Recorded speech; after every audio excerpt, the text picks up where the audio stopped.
mendengarkan podcast ini. Ada satu pertimbangan yang sangat baik kalau kita mau melakukannya setiap hari. Jangan saudara menganggap hal ini remeh atau sederhana. Saudara buktikan bahwa pertimbangan ini akan dapat mengubah hidup saudara. Pertimbangan bahwa hari ini atau setiap hari itu kemungkinan hari terakhir kita. Pertimbangkan bahwa setiap hari itu bisa menjadi hari terakhir kita. Maybe today is my last day. Mungkin hari ini adalah hari terakhir saya. Bukan sesuatu yang berlebihan. Karena tidak tertutup kemungkinan hal itu bisa benar-benar terjadi, saudara. Dengan mempertimbangkan hal ini, saudara, maka kita akan merasakan dan bisa menghayati bahwa satu hari, kalau kita sekarang hari ini, itu menjadi hari yang sangat berharga. Kita tidak mempertimbangkan masih punya 2 hari lagi, 3 hari lagi, 1 minggu, 1 bulan, atau 1 tahun. Tetapi hari ini adalah hari terakhirku. Begitu saudara melek mata pada pagi hari bangun tidur dan mempertimbangkan hal ini, saudara bisa melihat dan menemukan betapa berharganya hari ini, saudara. Di situ kita bisa menghayati apa artinya hidup berjaga-jaga. Sebab ketika kita berhadapan dengan Tuhan, kita mau didapati tidak bersalah sama sekali. Tidak bercacat sama sekali. Jangan saudara dicemari oleh pikiran bahwa kita tidak bisa sempurna. Tuhan tidak memberikan pencobaan melampaui kekuatan kita.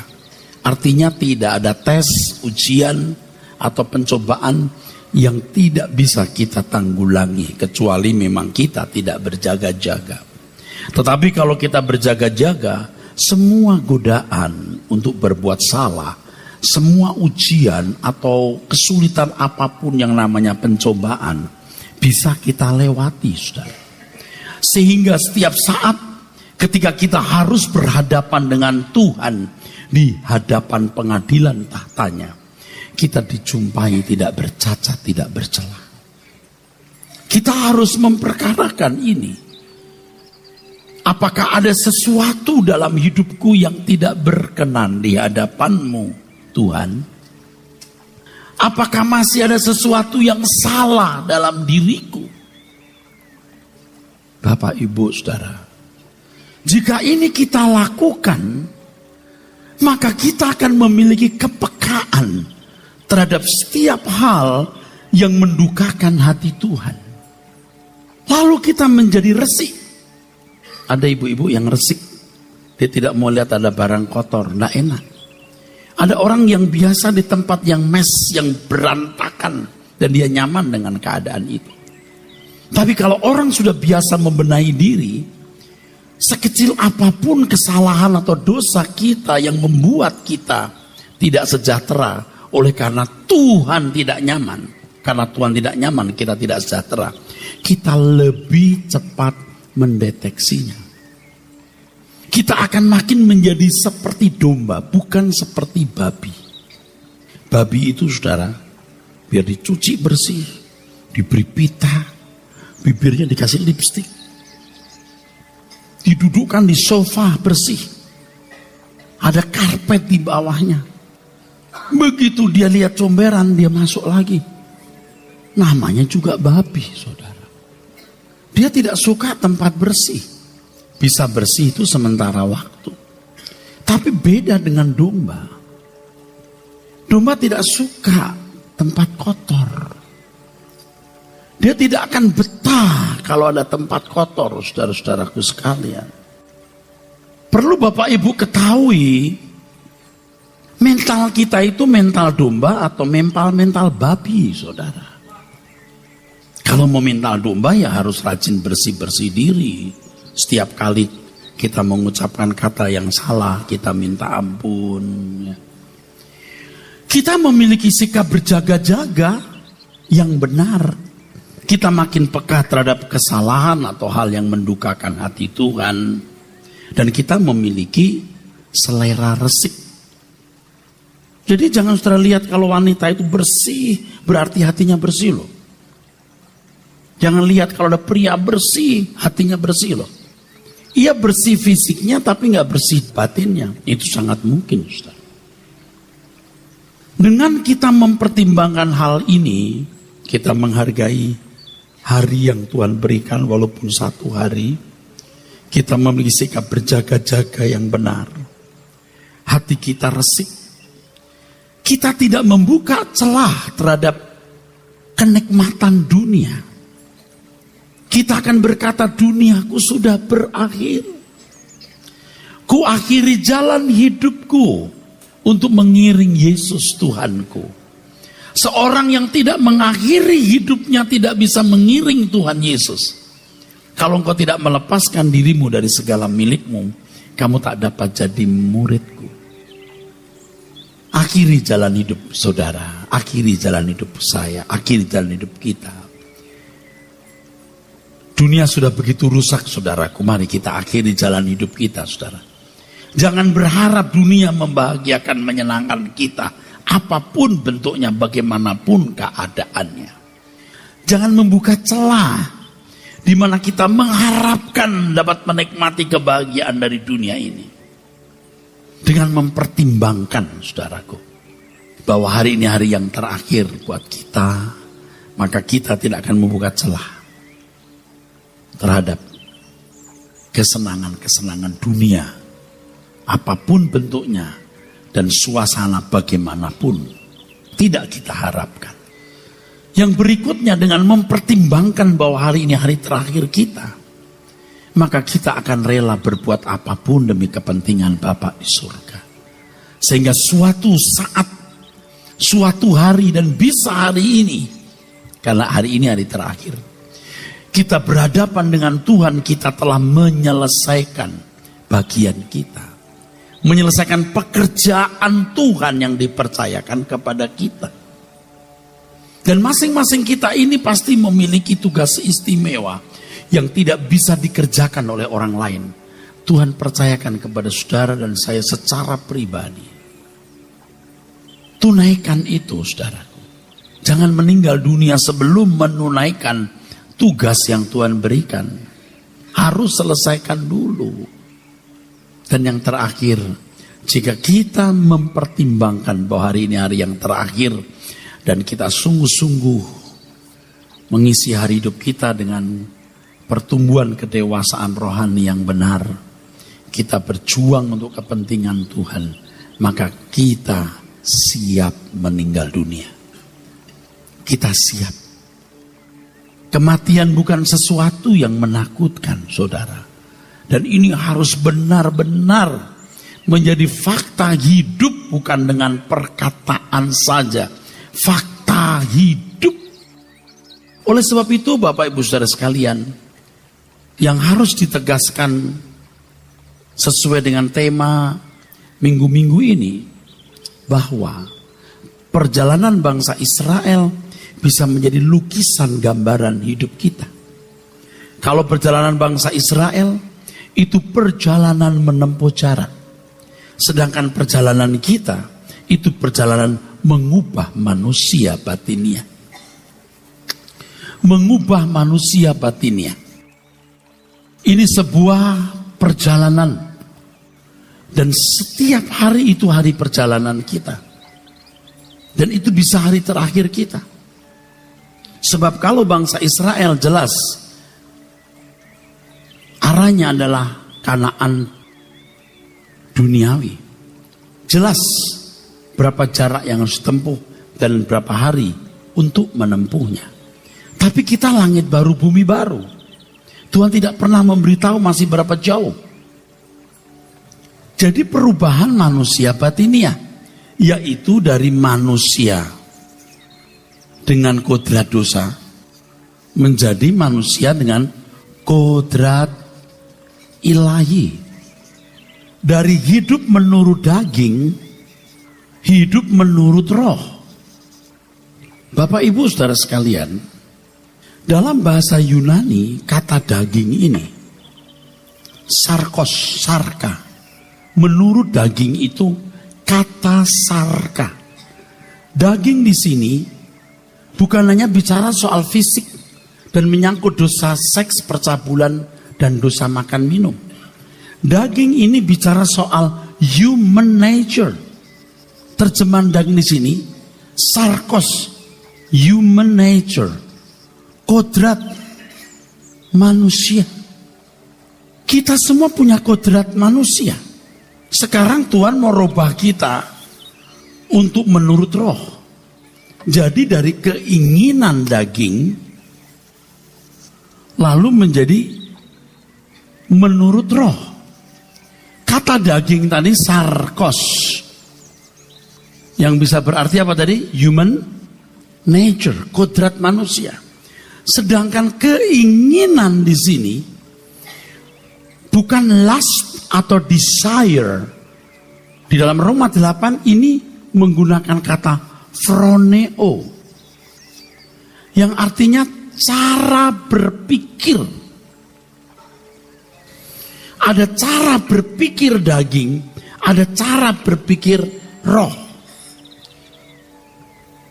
Cara berpikir sarkos, cara berpikir human nature.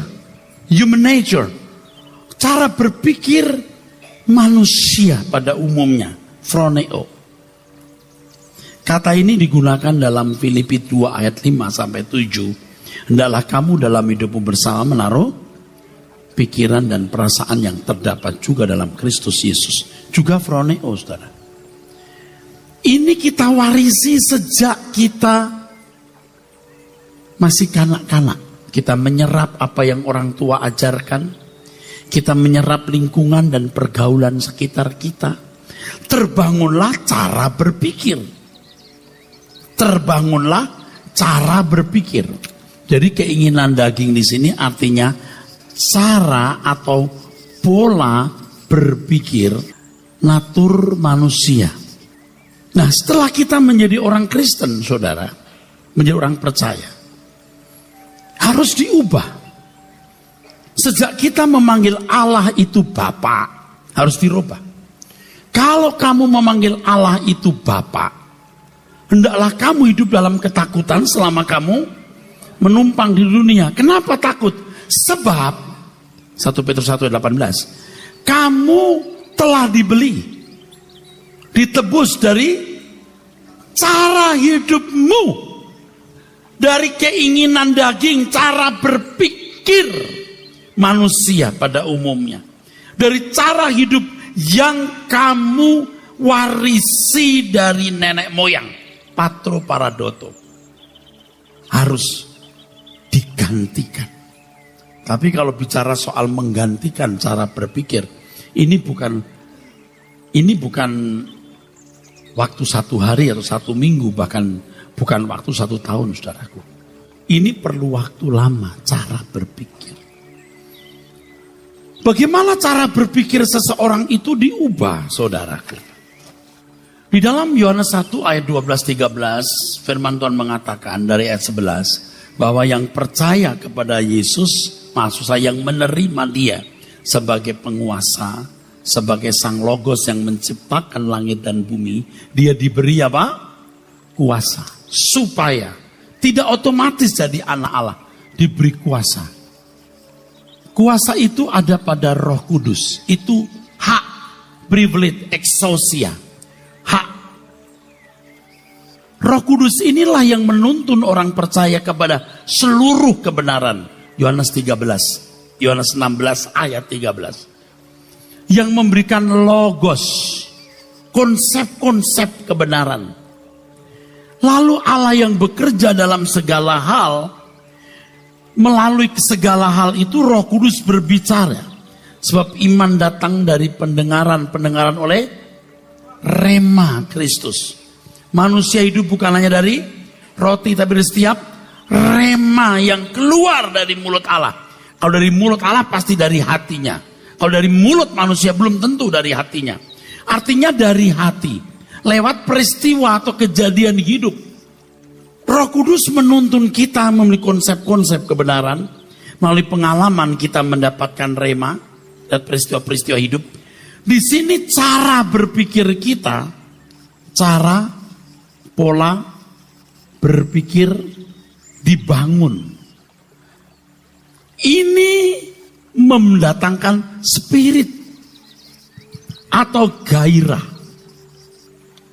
Cara berpikir itu membangun gairah, spirit. Coba spirit apa yang dimiliki manusia hari ini?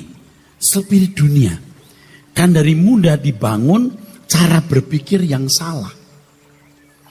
Tetapi sekarang setelah ditebus oleh Tuhan Yesus dengan harga yang lunas dibayar, kita ditebus atau diangkat dari cara hidup yang sia-sia yang diwarisi dari nenek moyang. Dari sini dirubah. Ini mendatangkan spirit baru. Contoh sederhana, kalau Bapak Ibu ya melihat anak-anak yang dikuliahkan, disekolahkan di luar negeri, tidak pernah pulang, 20 tahun. Dia pulang-pulang, percaya nggak? Jadi ajaib. Rohnya jadi beda. Karena mindsetnya itu sudah dirubah oleh dunia barat. Seorang anak yang sekolah di luar negeri ketika pulang, dia lagi makan, mamanya comot makanan. Biasalah orang tua suka iseng nyomot. Dibantingnya itu piring oleh anak tersebut. Dia berkata, impolite, tidak sopan. Bingung orang tua, kok ajaib?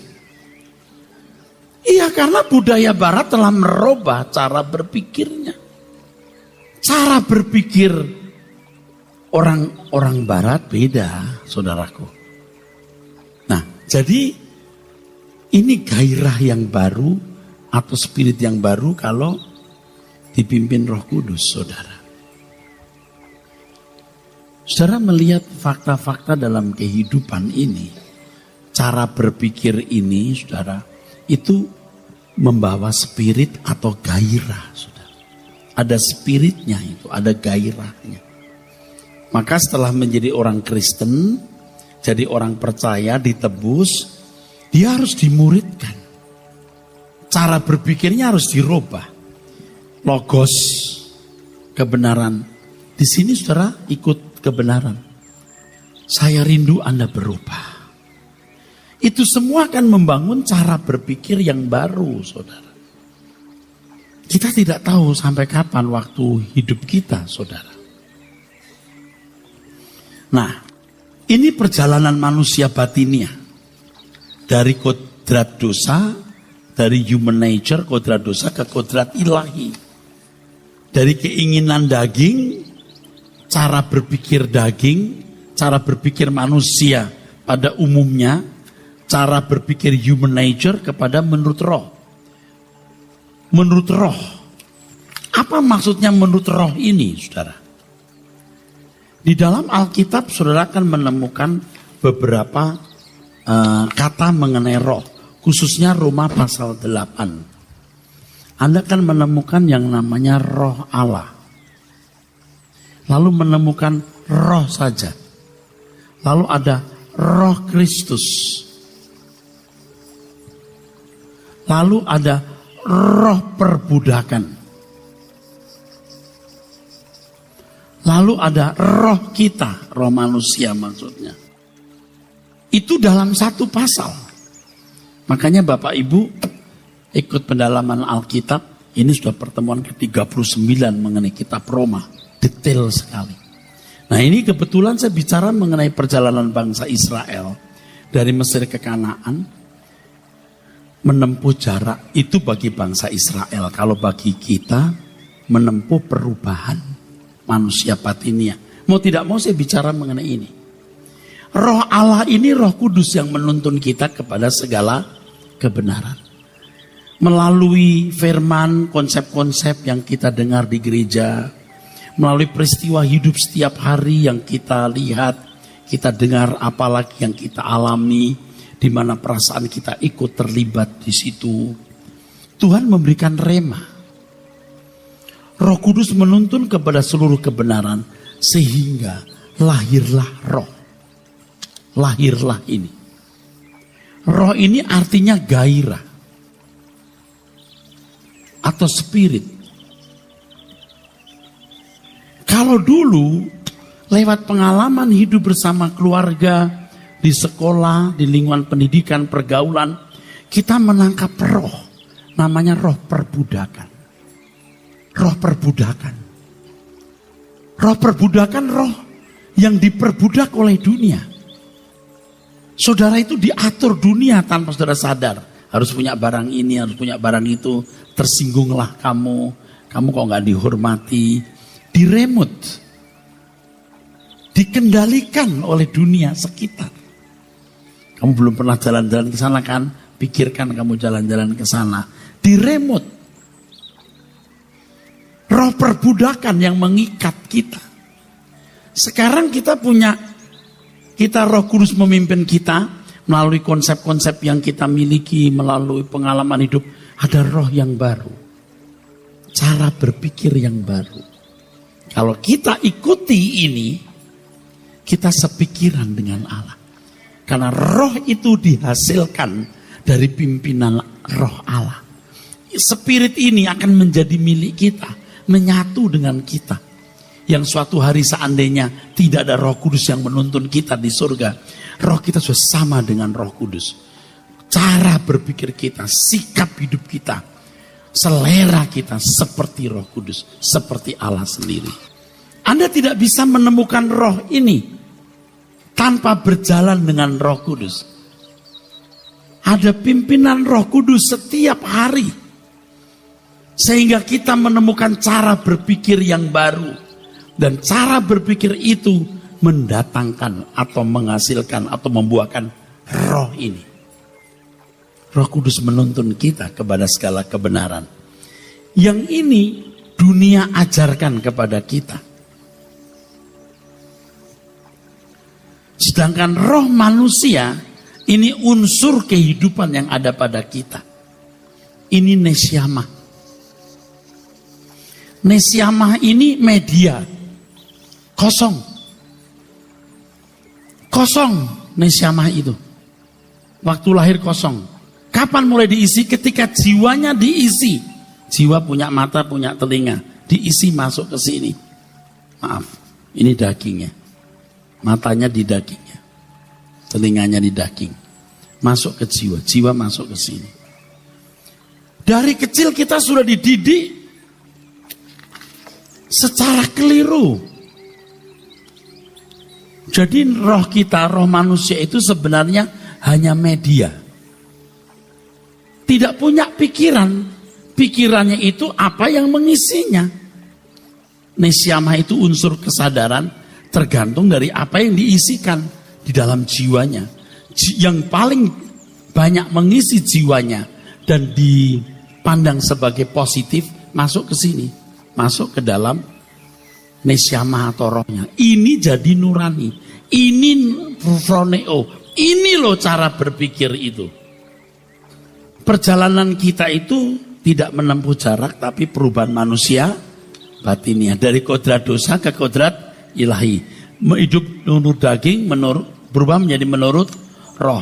Dijelaskan menurut daging itu apa? Keinginan daging itu froneo, cara berpikir. Daging itu sarkos. Sarkos itu human nature. Natur manusia. Ini tidak mungkin berkenan kepada Allah. Nanti kita baca. Harus menurut roh. Roh ini maksudnya apa? Bukan Roh Kudus. Spirit atau gairah yang dihasilkan setelah kita dipimpin Roh Kudus. Dari khotbah yang kita dengar. Dari peristiwa-peristiwa hidup yang di dalamnya kita menemukan hikmah-hikmah Allah, membangun cara berpikir. Ini roh. Kalau menurut roh, berarti sepikiran dengan Roh Kudus. Ini cara berpikir. Cara berpikir membawa spirit. Roh Kudus menuntun kita. Jadi dari cara berpikir inilah lahir roh.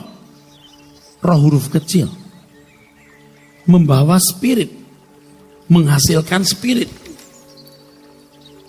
Jadi kalau ada roh Allah, artinya Roh Kudus, roh ini hasil dari tuntunan Tuhan dalam hidup kita. Roh perbudakan itu spirit yang sudah diserap dari nenek moyang kita, dari lingkungan kita. Waktu ditebus, kita harus membuang ini lalu memakai roh ini. Lalu roh Kristus apa Pak? Kita baca. Roma 8 ayat 5 kita baca dulu. Sebab mereka yang hidup menurut daging memikirkan hal-hal yang dari daging. Iya, terus? Mereka yang hidup menurut roh memikirkan hal-hal yang dari roh. Roh dari roh itu kekekalan. Yang dari daging hal-hal duniawi. Cara berpikir yang didorong oleh pemenuhan kebutuhan jasmani dan ambisi manusia. Jadi kalau kita melihat gonjang-ganjing politik di sekitar kita, jangan terganggu. Itu hal-hal daging. Anda boleh berpartisipasi, tetapi ingat semua harus dipimpin Roh Kudus supaya kita jangan membuang energi. Ya,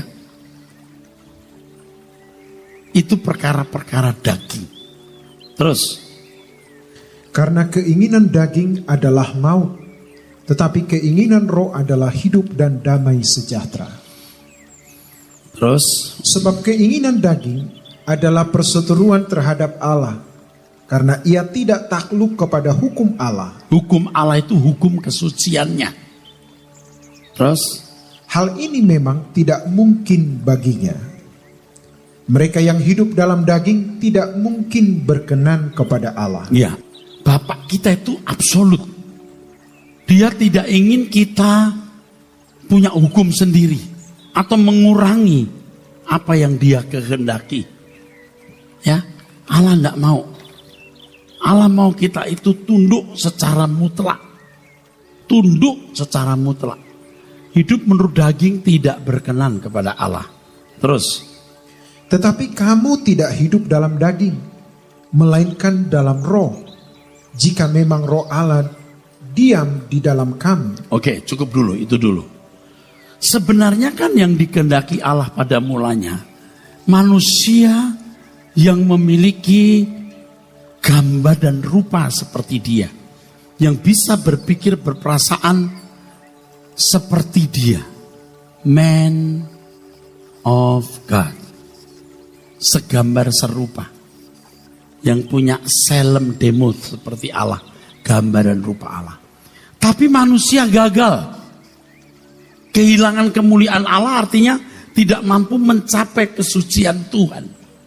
Manusia memang dirancang untuk sepikiran, seperasaan dengan Allah. Gagal. Lalu jadi manusia.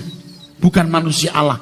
Supaya ini lestari, tidak punah, diberi hukum, law, hukum. Tetapi ada juga orang-orang yang tidak mengikuti hukum, suka-suka sendiri, atau dia punya hukum tapi hukumnya dimanipulasi, jadi semi binatang. Bayangkan saudara, di negara yang berpancasila, yang katanya percaya adanya kemanusiaan, orang yang dia benci masuk penjara dirayakan. Itu binatang atau bukan, saudara? Ini menjadi presiden yang buruk. Nggak jadi contoh yang baik untuk anak cucu. Coba Anda bayangkan di negara mana ada lawan politik yang masuk penjara. Atau lawan atau apa yang dianggap musuh. Lalu dirayakan. Coba, betapa jahatnya manusia-manusia Indonesia ini. Tidak semua jahat, saudara. Coba bayangkan busuknya manusia itu. Itu belum peradilan, kejaksaan, aparat yang korup. Di dunia manapun sekarang itu ada. Makin rusak. Lu kok bisa loh menselebrate orang yang masuk penjara? Ngerti nggak Keluarganya nangis, anaknya nangis. Banyak orang yang mencintai dia juga menangis. Bisa loh begitu. Itu kok manusia loh. Nah itu menurut saya sudah semi binatang. Orang Kristen itu tidak boleh di sini. Juga nggak boleh di sini, tapi di sini. Nggak boleh, harus di sini. Kalau orang punya kemanusiaan, dulu ya orang-orang Jawa, orang-orang Indonesia ini, tepo seliro, ojo dumeh, jangan mentang-mentang. Tepo seliro itu mengerti orang lain. Ya. Ojo adigang, adigung, adiguno.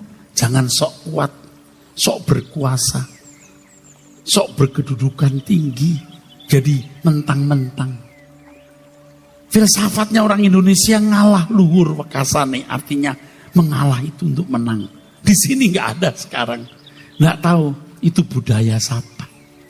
Pikirkan, budaya siapa yang bisa merusak negeri ini. Dulu Gajah Mada Hayam Wuruk beda agama, bisa menguasai seluruh Asia Tenggara. Perbedaan itu pasti ada. Orang berhak kok punya agama masing-masing. Jangan agama orang kamu gak anggap lalu manusianya kamu kafirkan.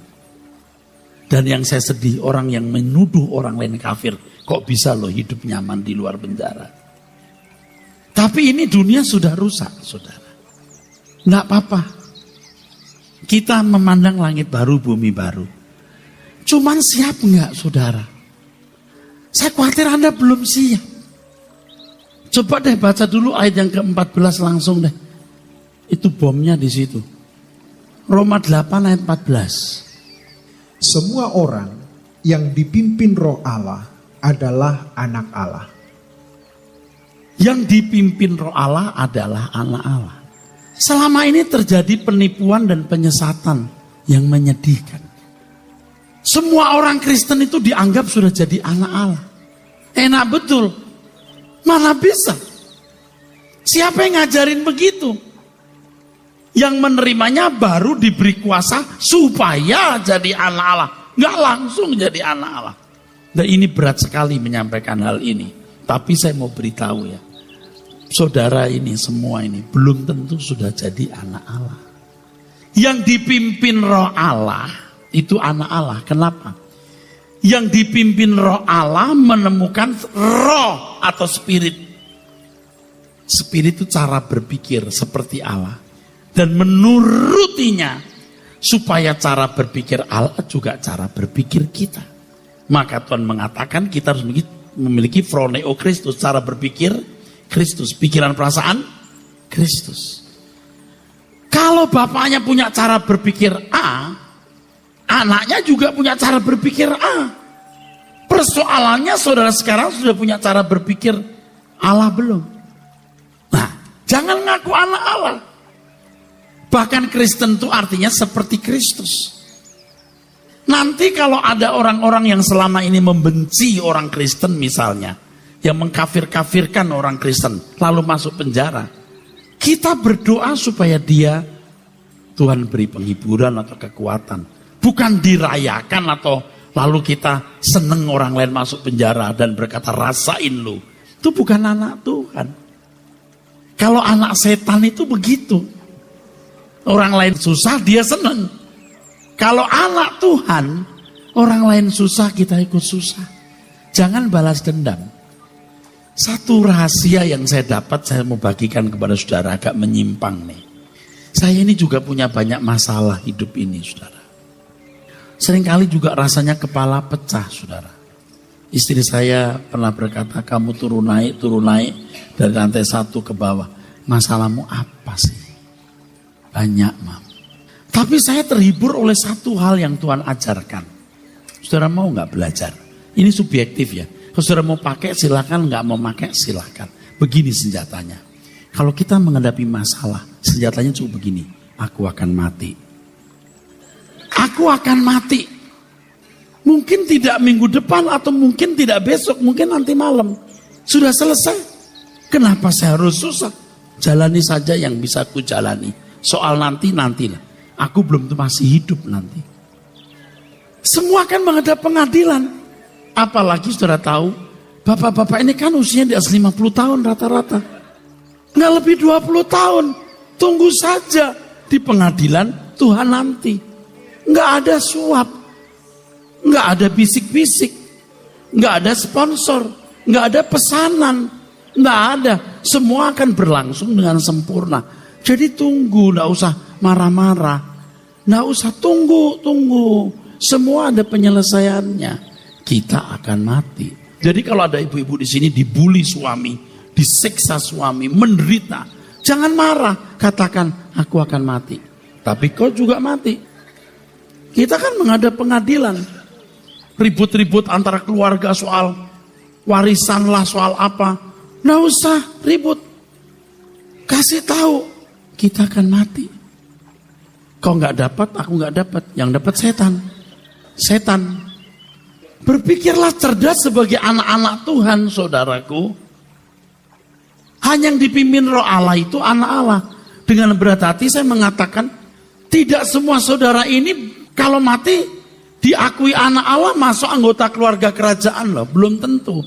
Mungkin masuk surga tapi anggota masyarakat. Loh bener, yang masuk anggota keluarga itu yang memiliki Roh Kristus. Coba deh, ayat 1 dibaca. Roma 8.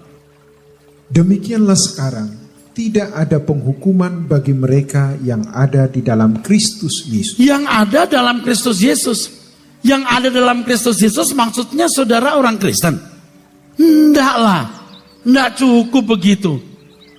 Barang siapa ada di dalam Dia, mengaku di dalam Yesus, wajib hidup sama seperti Yesus hidup. Kalau hidupmu belum seperti Yesus hidup, jangan ngaku saudara anak Allah yang bebas dari penghukuman ini. Itu dalam bahasa aslinya mestinya ada tambahan kata, saudaraku sekalian. Me kata sarka peripatausin ala kata pneuma. Ini bukan bahasa roh. Ini bahasa Yunani. Yang kalau saudara melihat bahasa Inggris versi King James, ada penambahan who walk not after the flesh but after the spirit. Kalau dalam bahasa Inggris versi King James ada tulisan, there is therefore now no condemnation to them which are in Christ Jesus, who walk not after the flesh but after the spirit. Ada tambahannya ini. Jadi yang bebas dari penghukuman itu, yang bebas dari kutuk itu, orang yang hidup menurut roh bukan menurut daging. Tapi Pak, kita kan sudah dibebaskan dari hukuman. Oh iya, dari hukuman kamu bebas. Tapi dari hukum dosa dalam dirimu, kamu belum merdeka. Bedanya apa Pak? Hukum dosa ini kodrat dosa. Hukuman selesai di kayu salib. Bikin salah sudah selesai. Tapi keadaan batinmu yang tidak berubah menunjukkan kamu menghormati Tuhan atau tidak. Baca ayat yang kedua. Roh yang memberi hidup. Roh yang memberi hidup. Terus telah memerdekakan kamu dalam Kristus dari hukum dosa dan hukum maut. Ini kan kalau dibaca dalam bahasa Indonesia, roh yang memberi hidup telah memerdekakan kamu dalam Kristus dari hukum dosa dan hukum maut. Roh di sini huruf besar dipikirnya Roh Kudus. Salah. Roh ini mestinya huruf kecil. Spirit itu loh. Dan kalau saudara membaca teks aslinya, ada kata yang hilang di situ. Kalimat aslinya nih saudara sekalian, hogar nomos to pneumatos tesos en Christu Yesu eleuterosen se apotonomo tes hamartias kaito tanato. Hogar nomos to pneumatos tesos. Sebab hukum roh kehidupan, hukumnya itu dihilangkan. Nggak benar. Roh yang memberi hidup, itu kan terjemahan kita. Bukan teks aslinya. Hukum roh kehidupan membebaskan kamu dari hukum dosa. Hukum dosa itu begini. Ini hukum gravitasi namanya. Manusia dalam keadaannya tidak pernah bisa sempurna. Karena manusia tidak jadi manusia Allah di sini. Nggak mampu mencapai ini. Kata Martin Luther, ini keadaan yang non posse, non picare. Tidak bisa tidak pasti meleset. Karena cara berpikirnya bukan cara berpikir Allah. Itulah sebabnya dirubah lewat perjalanan perubahan manusia batiniah, supaya punya cara berpikir seperti cara berpikir Allah. Hukuman dosa selesai, tapi hukum dosa, kodrat dosa belum selesai. Kamu harus menyelesaikannya itu. Roh Kudus akan pimpin kamu supaya menghasilkan roh, spirit itu, dan kamu turuti spirit itu. Karena selama ini kamu punya spirit yang salah, roh perbudakan. Dengan spirit yang baru kamu ikuti, roh perbudakan akan nyingkir, lewat, hilang dengan sendirinya. Terang datang, gelap berlalu. Kita baca lagi ayat 5 bro. Roma 8 ayat 5 bro. Sebab mereka yang hidup menurut daging, Ya, memikirkan hal-hal yang dari daging. ya, semua serba menyangkut masalah keduniawian. Terus, Mereka yang hidup menurut roh, memikirkan hal-hal yang dari roh. saudara sekarang dan saya sekarang milik Tuhan. Seluruhnya ini milik Tuhan bro. Rumah kita bukan di bumi tapi Kanaan surgawi. Harus sempurna seperti Bapa. Ayo lakukan perjalanan perubahan manusia batiniamu. Karena keinginan daging adalah maut, tetapi keinginan roh adalah hidup dan damai sejahtera. Damai sejahtera karena roh, bukan karena dunia. Ingat ini. Terus, Sebab keinginan daging adalah perseteruan terhadap Allah. nggak nyambung, ngajak berkelahi. Ini konteks anak Tuhan. Kalau umat perjanjian lama tidak dipaksa mereka hidup menurut roh, nggak bisa. Orientasi berpikir mereka masih duniawi. Tapi kalau anak Tuhan, orientasi berpikirnya harus surgawi. Kalau tidak, you musuhan dengan Allah. You bukan anak Allah. Terus, Karena ia tidak takluk kepada hukum Allah, hal ini memang tidak mungkin baginya. tidak mungkin karena cara berpikirnya sudah nggak sama, nggak bisa. Kalau cara berpikirnya sudah tidak sama, saudara suruh dia berbuat sesuatu, mungkin dia lakukan tapi hatinya tidak melakukan. Dia melakukan dengan sikap hati yang salah. Tapi kalau cara berpikirnya sudah benar, dia tidak bisa berbuat salah. Dan saya yakin orang percaya yang hidup menurut roh tidak bisa berbuat salah. Sulit berbuat salah dalam segala hal. Itu yang namanya hidup tidak bercacat, tidak bercela. Dalam segala hal tidak akan ditemukan salah. Terus, Mereka yang hidup dalam daging tidak mungkin berkenan kepada Allah. tidak mungkin. Berarti kalau saudara masih pakai cara berpikir lama, Anda nggak akan masuk menjadi anggota keluarga kerajaan. Saya akan beritahu, oke?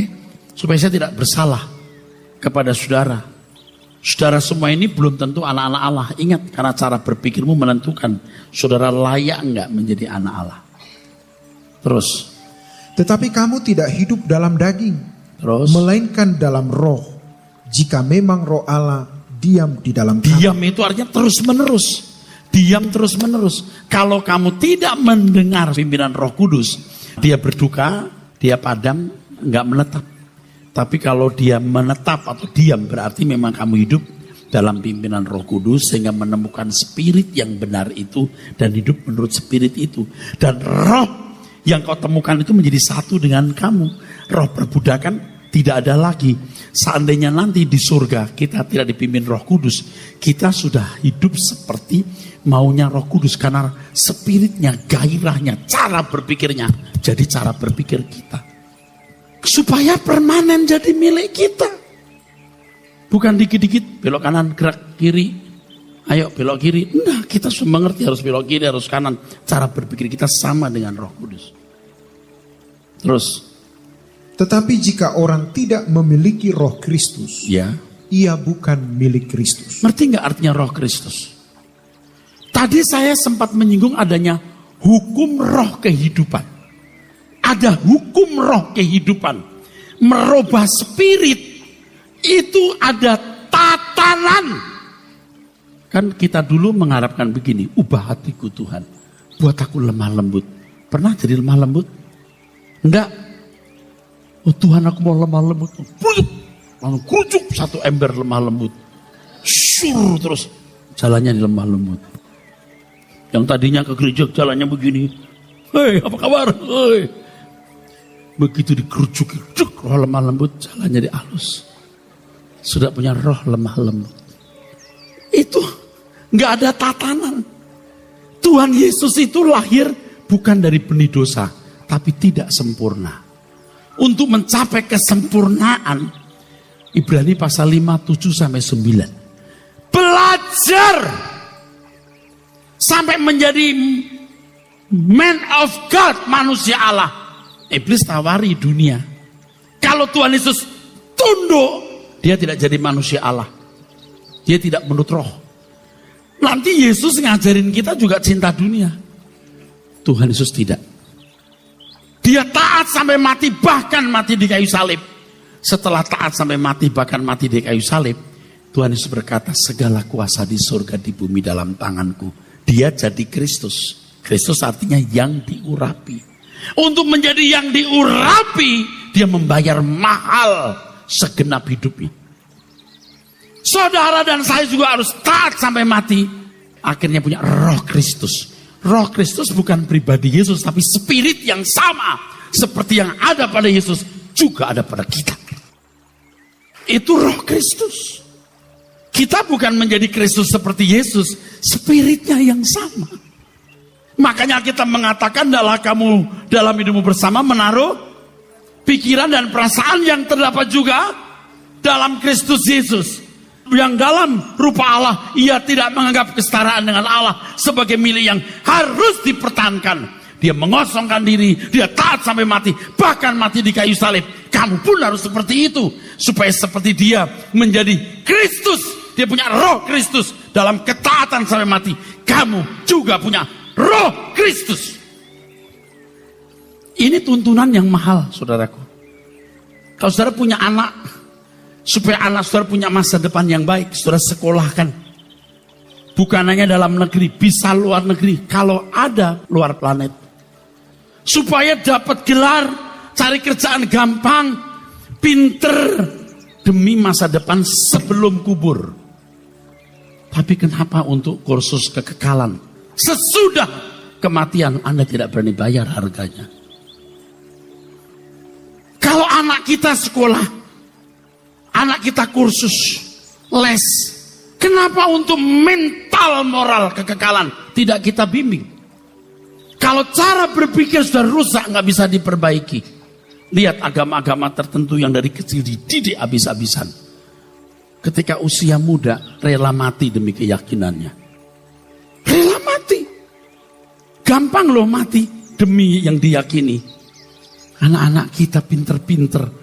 Pinter sekolah, pinter main musik, pinter bahasa Inggris, bisa Mandarin. Mentalnya anak dunia, saudaraku. Orang tua bangga dengan anak-anak yang punya gelar tinggi, tapi tidak memiliki keberkenanan di hadapan Allah. Benar-benar memalukan itu. Itu malang, itu sial, benar saudara. Nanti begitu mati, anak-anak lihat kekekalan, dia berkata, mama papa saya tidak pernah melengkapi aku dengan ajaran ini. Tragis saudaraku. Kalau ada kursus semacam itu yang bisa menuntun kita kepada kebenaran Tuhan, berapapun kita bayar. Makanya gereja harus dilengkapi orang-orang yang menampilkan pribadi Kristus. Bukan hanya bisa khotbah, bukan hanya bisa berbicara teologi ya. Hidupmu harus menunjukkan Yesus yang hidup 2000 tahun yang lalu. Kalau saya tahu hal ini, mungkin saya nggak mau jadi pendeta kali. Berat. Apalagi sudah ngomong sebesar ini omongannya. Orang neropong, kamu sendiri sudah lakukan enggak? Tapi aku akan mati. Aku harus bebenah. Setiap hari aku buka lembar hidupku di hadapan Tuhan dan saya berkata, Tuhan engkau periksa. Kalau ada yang salah Tuhan beritahu aku. Aku mau berubah Tuhan. Tiap hari. Karena setiap saat aku bisa mati. Aku tidak mau mati konyol. Aku mau mati dalam keberkenanan di hadapan Tuhan. Dan saudara harus mempersiapkan diri sebaik-baiknya untuk itu. Supaya setiap saat ketika menghadap tahta pengadilan Allah, saudara dijumpai berkenan di hadapan Tuhan. Amin.